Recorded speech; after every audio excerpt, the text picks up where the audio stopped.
Welcome back to Forbidden Knowledge News. I'm your host, Chris Matthew. Tonight I want to welcome Santos. For over 30 years, he has been studying the ancient works, researching, compiling, and translating the text to produce an easier-to-understand compendium of astrotheology. He brings this together in a network of media platforms, including YouTube, Facebook, Twitter, and the Universal Truth School website. He regularly presents seminars, webinars, lectures, and workshops in various countries around the world. Santos, welcome. How you doing tonight? Very well, thank you. And it's a pleasure to be with you. Good. I appreciate you taking the time to do this. I've been wanting to get you on for so long. Your work is fascinating. The research you do, the videos you make are fascinating. Growing up in a Catholic home, I was always taught that astrology was evil. But the more I got to learn about it, which is really not much at this point, but I began to realize how it is not. And in fact, you can actually decode our reality, major events through history. Basically anything can be decoded through astrology. And I'd like to know what got you started doing this. Well, just being awakened, I guess, just striving for more awakening. And every time I picked up an astrological book, I seemed to understand it. So I was wondering, why is this so understandable to me? You know, these are symbols of nature. They are symbols of frequencies, energy, and it's all a language of interpreting energy and sine waves. And every sine wave follows the same pattern. It all begins at its balance point called the equator, where the equinox happens, which in fact will be in 5 days' time. It's the 19th of September. So Libra's coming, the big judgment day equinox of autumn. So the sine waves, they're all balanced at the equators, and then they go out to their wave amplitude, which are the tropics. If you're looking at the sun's ecliptic, which I always use as the model of the sine wave, as you see the sun go from the equator up to the Tropic of Cancer, down through the equator again, where we are now, and then down to Capricorn. And that's a sine wave. And the seasons that go along that sine wave, spring, summer, from Aries, beginning at Aries, you got spring up until Cancer, Tropic of Cancer, then summer. Libra coming up, autumn, Capricorn, winter. And so you can see that the path of a sine wave has many different conditions. Seasons, we call them. And there are 12 conditions. Each time the sun transits a 30-degree segment of the ecliptic, it changes its frequency. There are 12 frequencies that it rounds out in its yearly course. 12, from Aries to Pisces, every year. This is why the ancient calendar was always pinned to the equinox, March 21st. And then you wait 10 days, March the 31st comes along, New Year's Eve. And you celebrate New Year's Day on April 1st.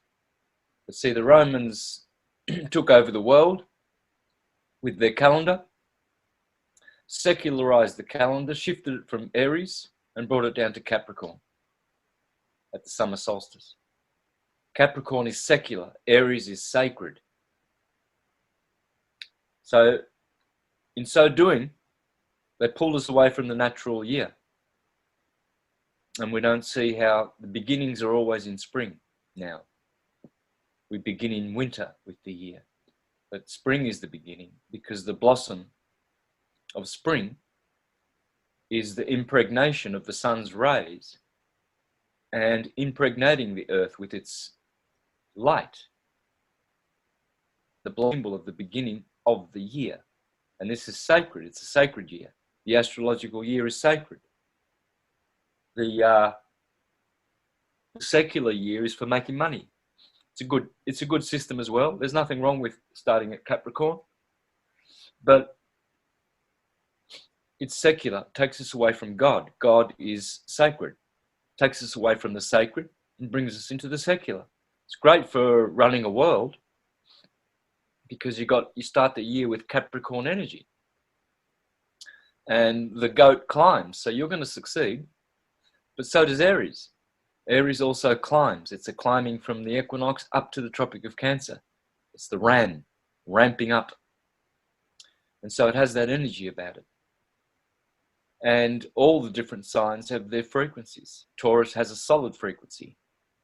Gemini has a gas frequency. Cancer has a liquid. Then you go back to fire again, plasma. And the round goes again. You see? So there are 4 elements or 4 frequencies of matter. And the sun is generating the whole 4 during the day, during the year, every hour, every minute, every second. It's making waves. And those waves they're all the same. They're all fractals of the one mind, impressing this reality. So, and that mind, the universe is mind, you see. And that mind, it projects thought waves and emotion waves. And it also radiates. Radiation is different to waves. It's a different kind of wave. It's longitudinal. Now, this mind, are you talking about like a source of creation? No, it's the Demiurge. The mind is the Demiurge. So we will escape mind. Once we relinquish mind, then we go into the highest, way higher state of being. And we still keep our individuality, but we're not conditioned by the mind anymore. The mind is free. So, yeah, that's the Demiurge. The source is the source of that mind. So, for instance, it provides the materials for that mind. Like, for instance, a carpenter, he might say that he made the house, but he didn't make the wood, nor the bricks, nor the nails. So there are 2 creators, you see. One provides materials, creates, and the other one makes something out of those materials. And so when God of source, the Godhead, expands from a monad to a dyad, it also relinquishes, or not relinquish, but delegates that to construct and create a universe that works, that is natural. And it's all based on the atom and the wave, the torus field. So the atom's just a torus field, that's all it is. It's not anything other than a torus field, which is a unit of energy. And the torus field has a hyperbola inside, an hourglass. The hourglass internal part of the torus field. So, like a donut on the inside. That hyperbola, that pretty much is the most venerated and spoken of thing in all sacred books, in all songs, in all mythologies. There's nothing more spoken of and venerated than the hyperbola, the hourglass inside the torus field. And the key word in hyperbola is bowl, because bowl becomes Baal, and this is the god Baal. Every atom is a Baal. It's a bowl. It's a sphere. A torus field, it's a sphere. They're golden eggs of creation, and they're units of light, and they create a field. That's all it is. That's what atoms are. And when atoms join each other, they change the frequency of the atom. Science tells us that they gain or lose an electron. Can't do that. Can't gain or lose an electron because they don't exist. Even the guy who discovered the electron, J.J. Thomson,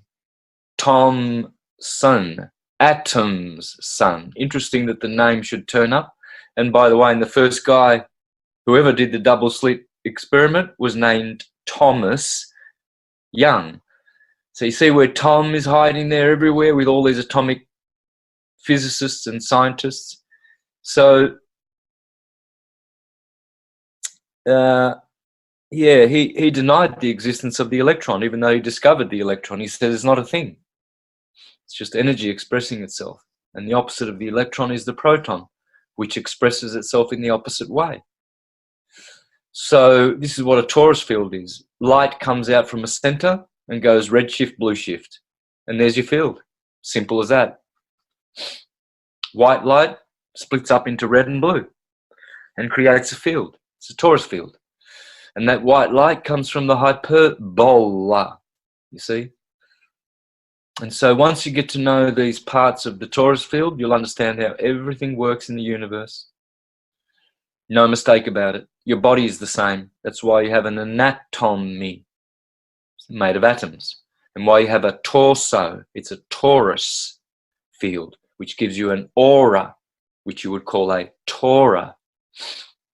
Tora is reversed for rotor. It's a rotating magnetic field. And that's what all atoms do. That's what they do. They keep rotating all the time, and they're a field. You see, that light makes a field. When you learn astrology, you learn about energy and how to utilize energy best and how to harvest it at the right time. So 6 to 8 every morning is the energy of Aries. That's how you're going to get to know the energy of Aries. Every morning, 6 to 8. Bang. Sun rises. Aries arises. It's the same word. Aries is about rising. It's the first sign. Astronomers know that right ascension of meridian begins at 0 degrees Aries. That's where everything begins. Then from 8 to 10, you've got Taurian energy, earthy, solid. Aries is fire, plasma, bang, wakes you up in the morning, energizes you. Get to work. Taurus, solid, hard working, 8 to 10. And also you have a mid-morning break. We call smoko in Australia. We have a smoko, and you have a sandwich or something, a coffee, and then you go back to work around 10. Gemini, air, gas. You know, it creates a communicative, vibrant energy, very energized, very electric. And you need that before 12. Cancer kicks in. Cancer, water, the stomach. You eat, you have lunch. It's that midday peak. Every time at midday, Cancer turns up. 12 to 2. Then Leo, 2 to 4, the lion of summer. And it harmonizes with the hottest part of the day, 2 to 4. Virgo, earth, mutable earth. Decline of the sun, sun setting. Libra, always at the sunset, always. As soon as the sun sets, bang, it's in Libra. 6 to 8. And in Libra is a deacon called Lupus, the wolf of night. It swallows up Little Red Riding Hood, the sun, riding in the forest on the ecliptic in the zodiac every day. And that's Libra, the scales of justice, judging the sun as it judges it to go down to its death, down to its peril in the darkness. Where does the sun go? You know, why is it hiding from us in darkness and leaving us so our eyes can't see? These were what mythologies were based on, this concept of light and darkness. Scorpio, 8 to 10. That's usually the time when romance begins in the evening, and Scorpio is water, emotions, the generative system, sexuality. 10 to 12, Sagittarius, fire, the ninth sign, you know, inspiration to, you know, rekindle the fires before you go to sleep. 12 to 2, Capricorn, Saturn, darkness. Aquarius, and earth, very earthy, solid sleep, good time to be sleeping. Aquarius, mental energy, good time to be awake meditating, 3 o'clock, 2 to 4. 3 o'clock's the witch's hour. Best time to wake up, meditate, you'll have magic. Then Pisces, water, 4 to 6. Cold, the coldest part of the day. Mutable water, change. And then Aries arises again anew the next day. And that's the best way to understand, the very best way to understand all the signs of the zodiac. Remember, Aries starts at 6 in the morning, rising. Register that energy, capture it, know it, and know that when you need that morning energy, you need Arian energy. When you need to do hard work and solid, Taurian. Do it between 8 and 10. When you need to communicate, write letters, travel, 10 to 12, best time of the day. When you need to eat and rest and give your stomach and your body a good rest, Cancer. You know, and you can see that those energies, those are 12 conditions. There are 12 conditions in the year. We say there are 4 seasons, but there are more like 12 conditions. So once you feel the sun going through the signs and you register its energy, right now we're in Virgo. So it's a very magical harvest energy.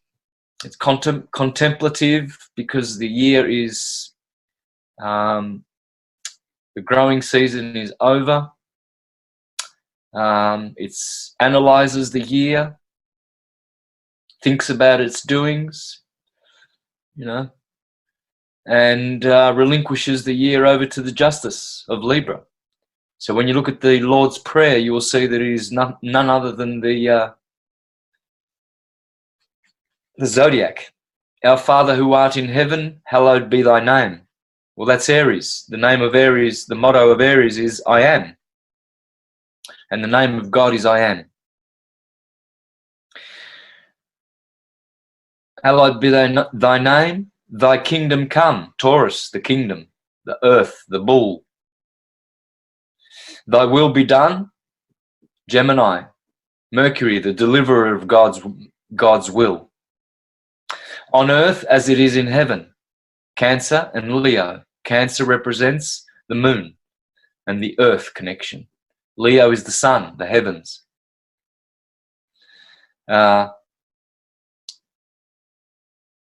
Give us our daily bread. Virgo, the bread basket. Now they're out there in the beautiful, rich, golden grain harvest, collecting all the wheat for the bread. Libra,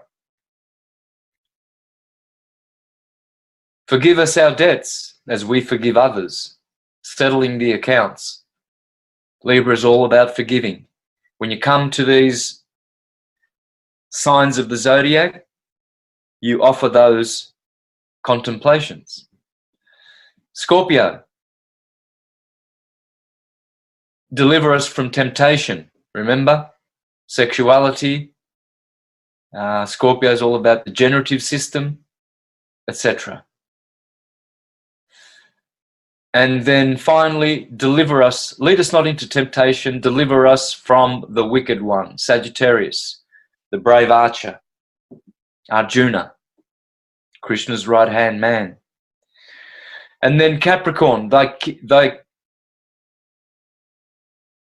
because yours is the kingdom, Aquarius, the glory, Pisces,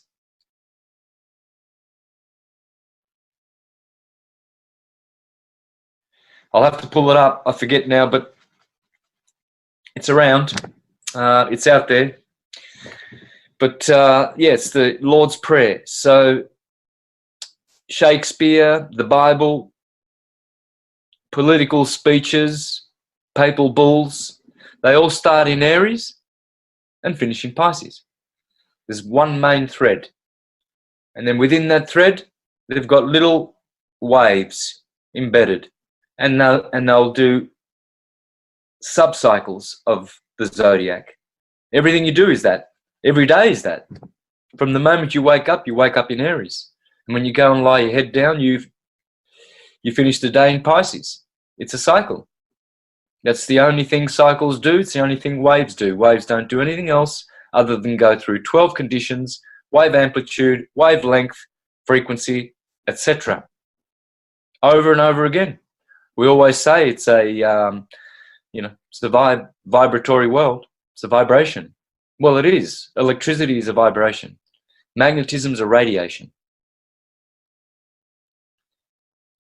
It makes sense why the powers in control would want to suppress this information, because they're trying, seems like, they're trying to make everything unnatural nowadays. They're trying to keep you from getting to know who and what we really are and the powers that we possess within ourselves and our own energies. It seems like they're trying to suppress that, and that's probably why they make us look at astrology as evil. Would you agree? Yeah, the reason why astrology is stigmatized is for necessity. They can't afford for people to be awakened to understanding energy and the whole universe and virtually everything. Astrology has all the answers and can accurately predict the future, most accurately tell what happens in the past or has happened in the past. It's the most complete and holistic divinatory system for all knowledge. You can learn about your body, your body's weaknesses and strengths. It's all in there because it's all like a electrical circuit board. That's what astrology does. It maps out your circuit board and shows you where, organs are strong or weak. Why do people have bad hearts, poor, weak minds, liver toxicity? It's all in the chart. I've seen it many times when I do readings for people. I do the medical part as well and look at that. And you can actually pinpoint by degree certain ailments. And I've picked out many, many times the physical weaknesses of the individual, the querent, and it's always successful. It's always successful. And it's just incredible how astrology always is reliable. It's up to the astrologer to be competent and make it worthy of its science, because the only fault with astrology is the astrologer. Now, the astrologist. How do the planets in our solar system and the energies from the planets, how are they integrated into astrology? Could just help us understand how that kind of works. Well, the 12 signs on the ecliptic, they There are 12 passive energies. And the 7 planets, or the 9 or the 10, if you include Uranus, Neptune and Pluto, you get 10, and you can include Rahu and Ketu. There's many ways of doing it, but let's stick with the 7 visible planets because they're the ones that the Hindu system uses as well, and many systems only use the 7. So they would be all different specializations of energy that are active. And as they go through the signs along the ecliptic, they interact with the energy of the sign. So for instance, the sun in Aries, beautiful, loves it. The sun is hot and dry. Aries is hot and dry. Fire plus fire, beautiful. When the sun comes into Taurus, it has a different frequency, and it's singing a different song. It's all about sound, and it changes its tune, and things start to grow, because of the bull and the energy of the bull and earthiness. You see the plants that you've planted in Aries, or the fruit that was blossoming, now you see it really growing. So those planets, now Saturn doesn't do well in Aries. Saturn is cold and dry. Cold does not like hot. So you see, if you have Saturn in Aries in your chart, you'll know. Many ways of knowing. Aries is the cerebrum. Taurus is the cerebellum. Gemini is the twins. Cancer is the chest, the breast of the mother. Leo is the lion heart. Virgo is the belly. The scales of justice are the kidneys. Scorpio is the generative system. Sagittarius the hips, hippo. Capricorn the knees and the skeletal system. Aquarius the shins. Pisces the 2 fish, the 2 feet. And so there's the Temple of the Solomon. And so as the sun goes through the seasons, you can tell that it changes its condition and frequency. And this is the same, exactly the same, with the other planets. They are 7 different specializations of light. As you refract white light through a prism, you will get 7 colors of light. Those are the 7 planets. Those are the 7 electricities. There are 7 kinds of electricity in the universe. And they equate to our senses. So there's an electricity for sight. There's one for hearing, smell, taste, and touch. And then there's one for intuition and illumination, wisdom. And those are the 7 electricities of the universe, whereas there's only one magnetism. Magnetism is undivided. Electricity is divided into 7 or 2. Oftentimes you will hear that the planet Saturn is associated with Satan or something evil. Why is it that that has come about? Well, because Saturn is the enabler of the material world, the portal for his son, Jupiter, to be able to make torus fields and for things to be materialized. It's through Saturn.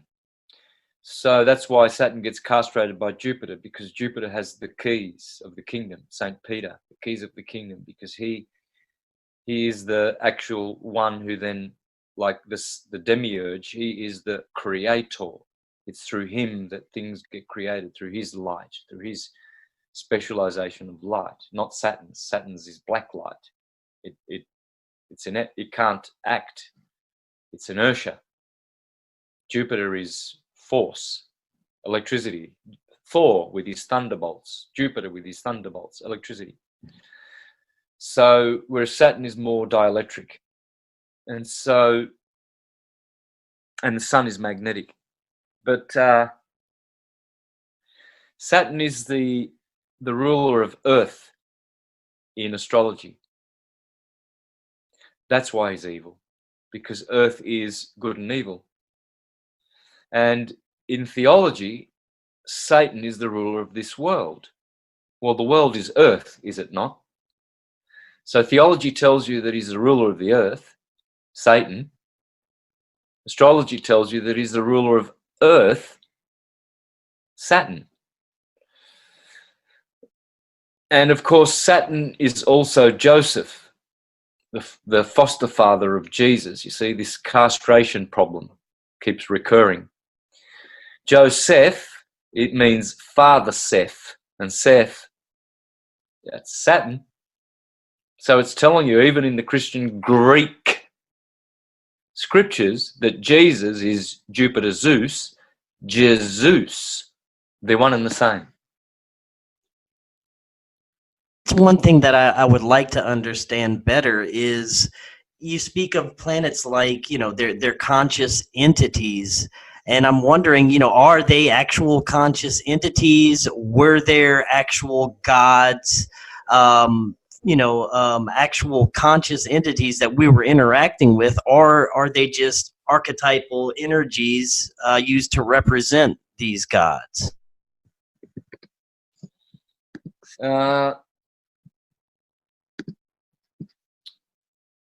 So they are luminous beings, according to astrology. They are luminous. The universe is made with sound and light. God is sonoluminescence. And they are the gods. They are the Demiurge, the stars, the planets, the sun, the moon. They are the Demiurge. They are, as Porphyry or as Proclus put it, they are cells in the brain of God, those stars. Those stars are holes in the firmament. So is the sun. The sun is just a hole in the firmament, filled with archangel. It's an archangel, Michael, and it's a hole. That's why it's holy, and it shines light from behind the firmament. The sun is the portal of light, the light giver, because it opens a wormhole, a holy wormhole, into our material world. So, yeah, they all are. The stars are luminous beings. You're a star. That's why you're called a youngster, sister, master.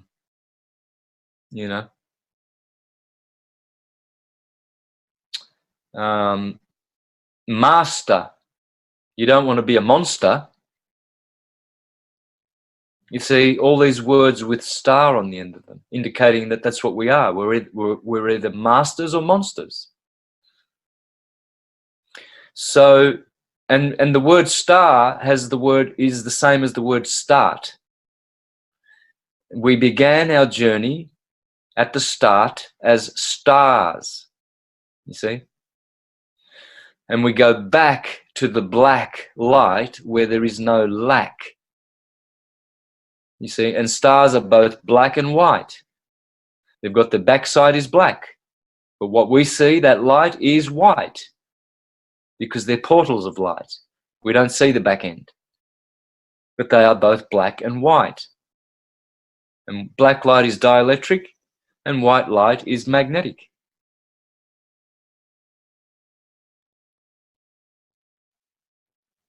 So do you think that space itself is not what we have always been told, as we're learning things as we're growing up and what NASA tells us?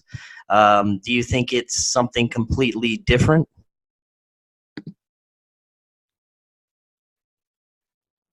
Yeah, there is no space. Everything is filled. Space indicates that there's nothingness, emptiness. Nothing is empty. The universe is full. It's one full organism, one full, entity. It's a complete entity. It is perfect in everything. So there's no, there's no gaps in it. All the dimensions are here. We're just not tuned to them. We're not tuned to their frequency. But they're all here. It's like when you tune into one channel on the television, you can't watch the other channels. You're tuned in to one channel. So you don't know what's going on the other 96 channels. And that's the same as this universe, all the different timelines. We just don't know what's out there unless you do your astral traveling, etc. Now, do you think that our individual consciousness is just part of one larger consciousness split up into billions and billions of separate consciousness? Well, it's all fractal, you see. So we're all God, and whatever God thinks, we think. As within, so without. You can't really change that. Those thought waves coming from God's mind, they are in our bodies. They are in the thoughts that we have are not original. They came from elsewhere, and we get inspired by them, you see, depending on how receptive we are to them and how undamaged we are. We have to be pure to receive, God's light. The light came into the world, but the world recognized it not. Yeah. Light is consciousness. Everything is conscious. So when we come to the light, we come to the consciousness, and we get christened. Christ means light. Mostly black light, but still it's light. Light is black light is the source light. White light is the force light. May the source be with you, and may the force be with you. You need both. See, that's where Star Wars missed the boat. Can you explain a little bit more about the force light? Just the differences between the source and the force light? Black light is rest. White light is motion. They are the two co-eternal principles, rest and motion. Black light is dielectric, inertial. White light is magnetic and radiates. So you've got centripetal convergent, black light, centripetal convergent. White light is centrifugal divergent. It's centrifugal. White light is centripetal. That's why it sucks. Black light is centripetal. That's why it sucks the light out. Black holes. It's centripetal convergent fields of light around a torus field. It will always be around a torus field, because torus is the hyperbola, the bowl in the middle of every atom, which we call a neutron. That's just light, just a point of light, a frequency of light. And that's why elements change when atoms come near each other, because they change each other's frequency. They don't take electrons or give electrons. They've got none to give. They just change their frequency. And gold becomes what? Lead, or whatever, or uranium, or whatever's next, mercury or something. But it's always transmuting. It's mutable. Everything's mutable. Everything is in flux. Very interesting. Now, what would you call syncretism, and how it relates to astrotheology? Syncretism is the science of merging and integrating all fields of human knowledge, wisdom, theology, etc.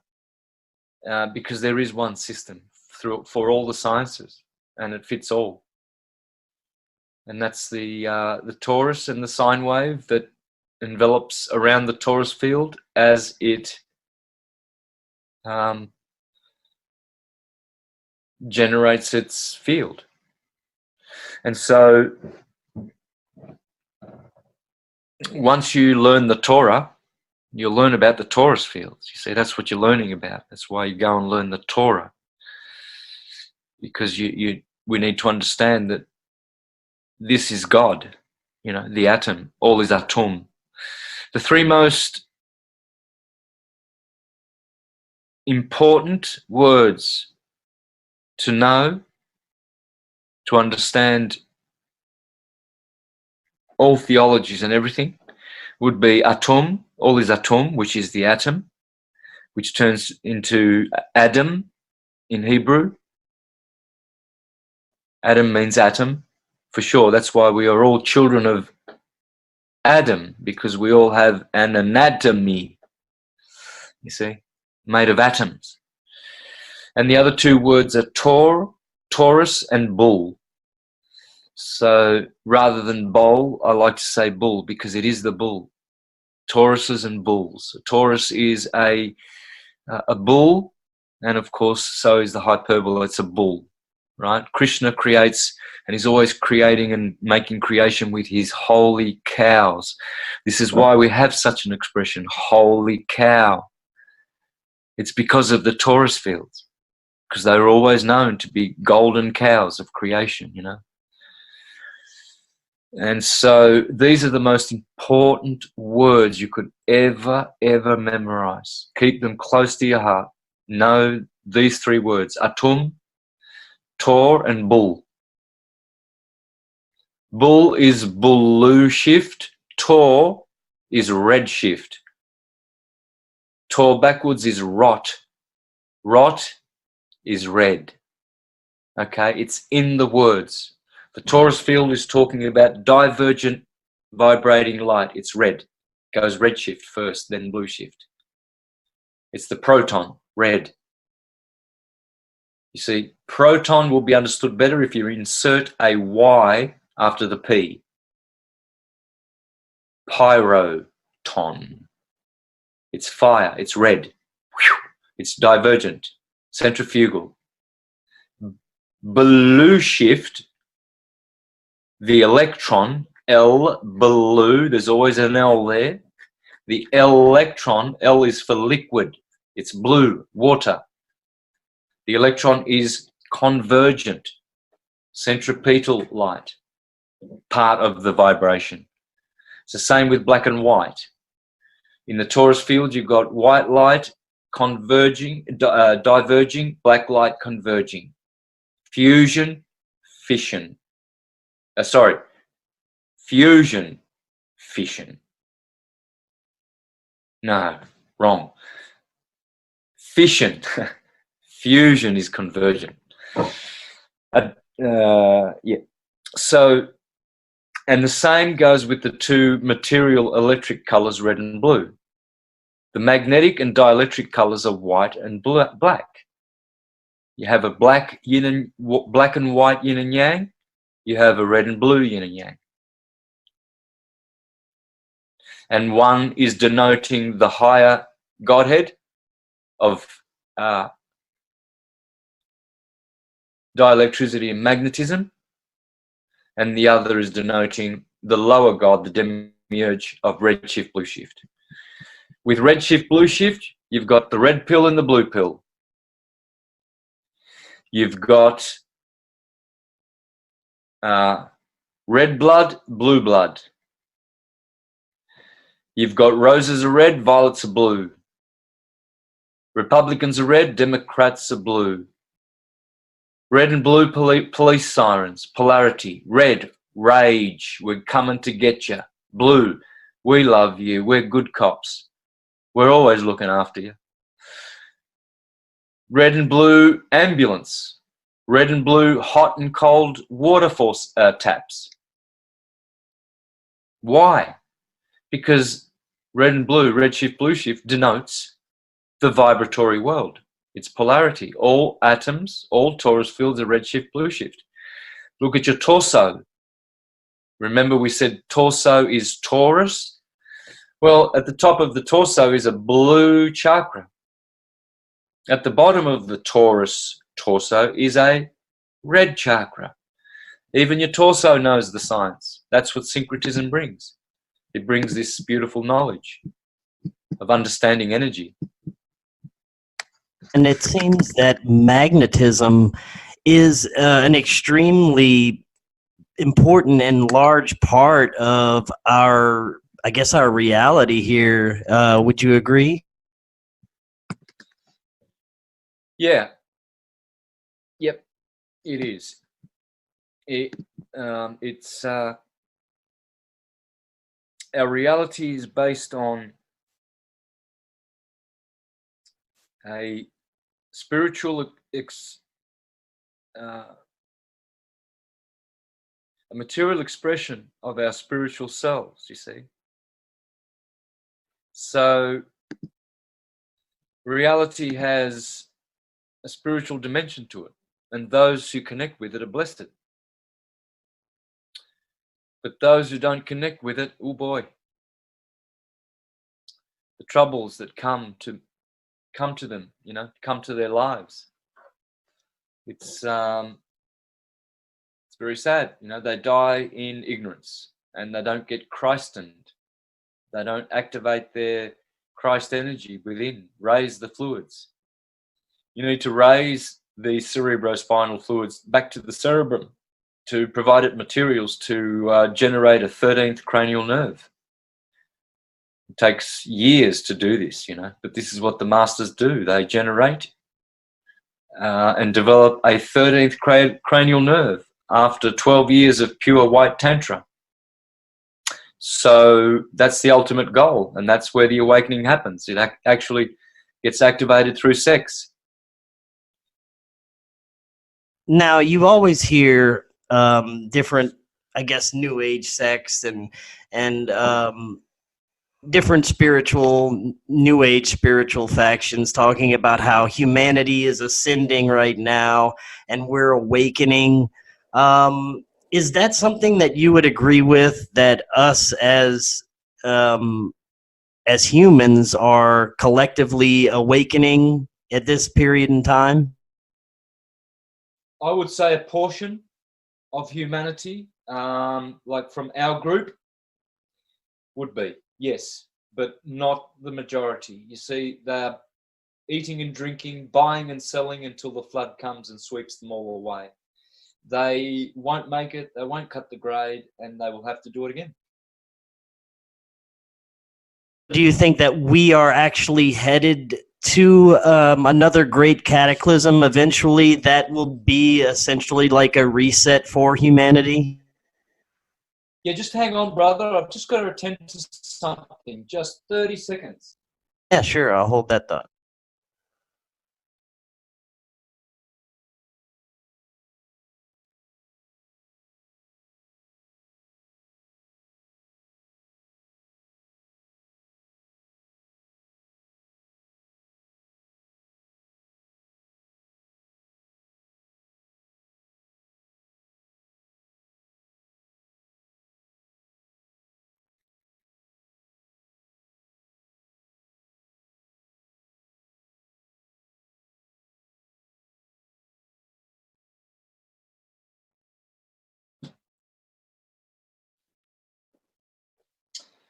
Yeah, excuse me for that. That was something I had to attend to real quick and That's no urgent. worries. Yeah, I just had to sort out a message. And I got distracted before, so it took me a while to realize it was urgent. You had just mentioned something in the last comment about being wiped out in the next flood.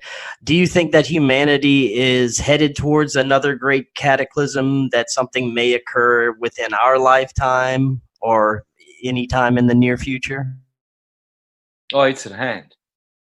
It's definitely at hand. It's like overdue. So it will be devastating for the masses that are on the road that is broad and spacious and leads to destruction. But it will be everlasting glory for the ones who walk the path. And the path is yeah, it's a hard, it's difficult path, but you know, it's the only one that brings everlasting results, and it's got to be done. You know, you Now, can't go. well, now speaking of this path, I thought a good note to end on is, I guess, if people are just not waking up to everything and they want to explore the path of astrotheology and just to get to know who and what we are better, what is your advice on where they should start doing this and how they could start doing this? You've got to have an open mind, and you know, look into things and study, learn, click on a few videos. It's only knowledge. You know, it can't sway you and your convictions unless, you know, it's rational and it's reasonable, and it makes sense, you know. And astrology does make sense. It's a pure science. It's a language. You can't debunk astrology, like you can't debunk English. English is a language. It's non-debunkable. It expresses itself. And that's the same with astrology. You can't debunk languages like music. You know, you can't say, oh, music's a pseudoscience. Just because you play one genre and someone plays another, you know. There's many ways of playing astrology, like there's many styles of music and instruments. So it's all about energy and music and sound and light and interpreting it properly. That's all it is. Why Jesus always has 12 disciples, 12 zodiac signs. Jesus is the sun. Very well said. And Santos, I want to thank you so much again for joining us tonight. That was very fascinating information, and I'm going to have you back on sometime. Yeah, for sure, brother. Thank you very, very much. We have an excellent night.